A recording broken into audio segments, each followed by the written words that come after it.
EDH Rec is a site built entirely around the stats that make up our format, but sometimes those stats might not represent what cards work best in a deck. Welcome to Challenge of Stats, where I'm going to take a look at 2 cards that could be used for a popular commander. One that I think sees too little play and one that I think sees too much. Gishath Sun's Avatar has 10,000 decks in the EDH Rec database, making it one of the most popular commanders in the format.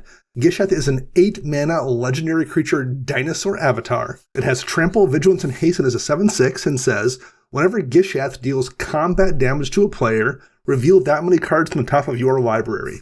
Put any number of dinosaur creature cards from among them onto the battlefield and the rest on the bottom of your library in a random order. Most Gishath decks by far are centered around stompy dinosaurs as a theme. Dinosaurs tend to be fairly high-cost spells to cast, and as a result of that, I think Herald's Horn is somewhat overplayed in Gishath's lists. Herald's Horn is a 3-mana artifact. When it ETBs, you choose a creature type, and creature spells of the chosen type cost 1 less to cast. And at the beginning of your upkeep, you can look at the top card of your library, and if it is a creature card of the chosen type, you can reveal it and put it into your hand. So it reduces the cost of dinosaur spells you cast, and potentially could put a dinosaur directly into your hand. It's currently in 36% of Gishath decks, making it the second most popular utility artifact in the Gishath database. Now, it probably feels counterintuitive to say it's overplayed, given I just mentioned dinosaurs are expensive and Herald's Horn reduces their cost. Here's the thing about cost reducers, though. Their strength lies in their ability to stack multiple cost reduction triggers per turn.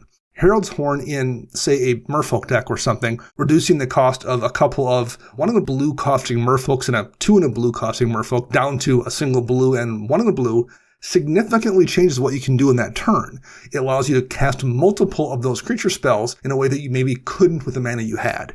Knocking a single colorless mana off the cost of like a 9-drop dinosaur like Apex Altasaur, that's way less impactful. You need to reduce a whole lot of mana off a 6+ drop creature to cast multiple of those per turn.